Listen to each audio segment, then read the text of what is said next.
I might have done this, I might have done that, and throw them all away. It's all over tomorrow, with a smile and come one day. Now, just a few years old, and man, it's a lovely day today.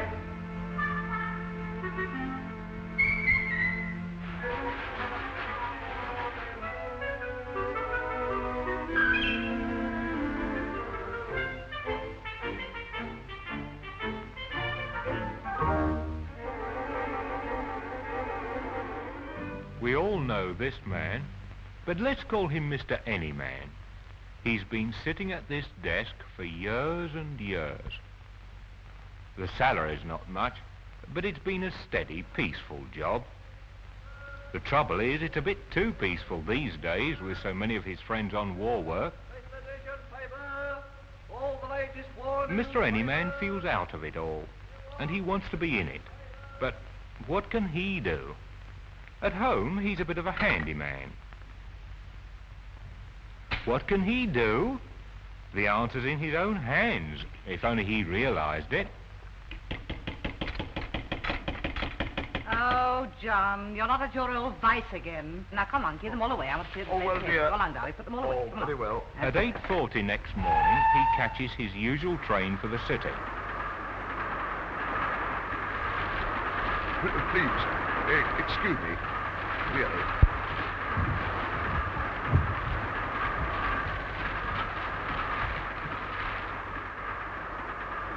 The untrained man can help himself and his country at the same time. Fixing some luxury cars.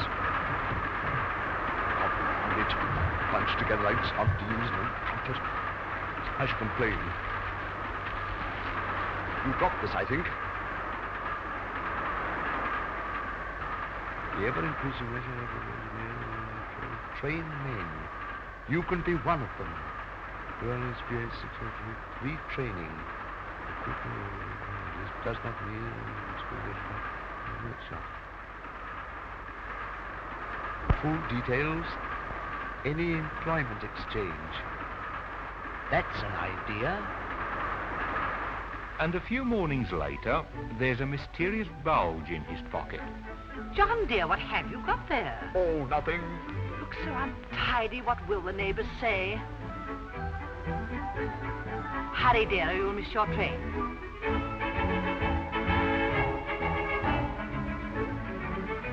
Don't slam the gate. All right, dear. But he lets the 8:40 go without him, plucks up courage and calls at the local employment exchange. Do you know anything about that sort of thing? Well, a bit, you know.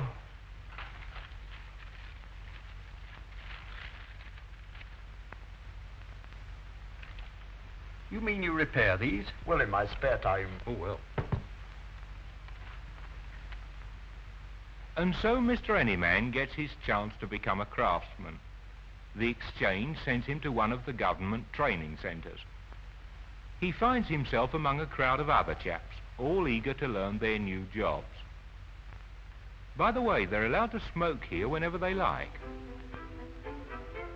The first thing he learns is how to use the calipers and the micrometer, and then the hacksaw and the file. Thank you.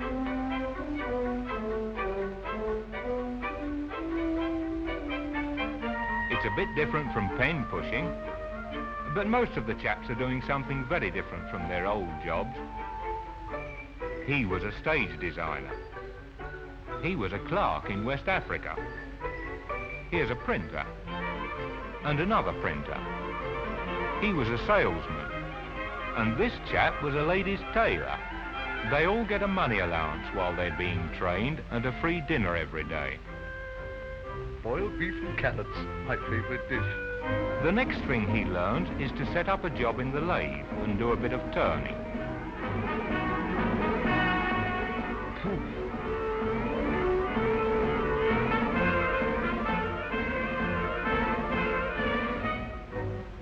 But it isn't as easy as it looks. And it doesn't even look easy to me. But after a month, he begins to get the hang of it. I see. That's better. And more than that, They tell him he's got the makings of a good engineer.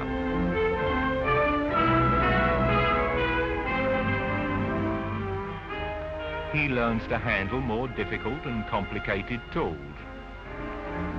And he takes a course in arithmetic. But this is Mr. Anyman's meat. Oh, me?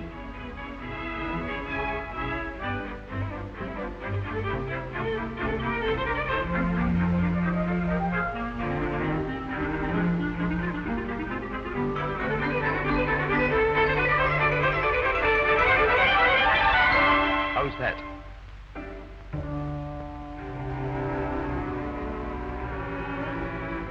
And after 3 months of intensive training, he's almost as quick on the practical side. And as accurate.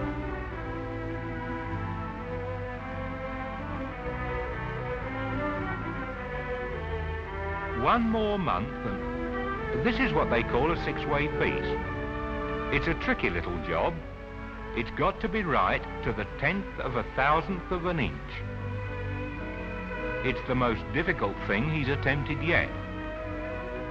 If he can make it, they'll pass him out, a capable engineer.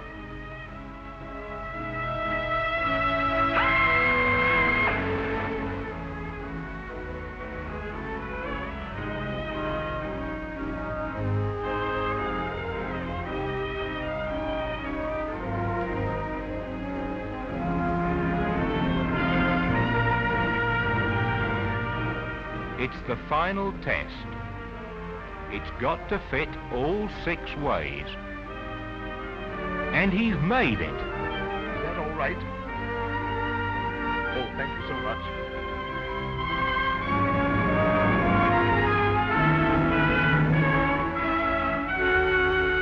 And out into the factory he goes to join in the war effort.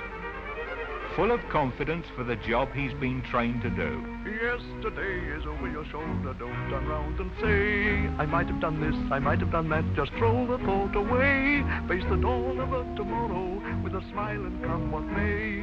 Don't look over your shoulder, pal, it's a lovely day today. Oh, I never. One of Ernie Bevin's men. Mr. Anyman, engineer.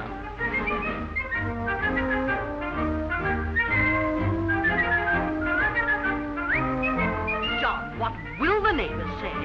Oh, none of the neighbors. I'm a British worker now.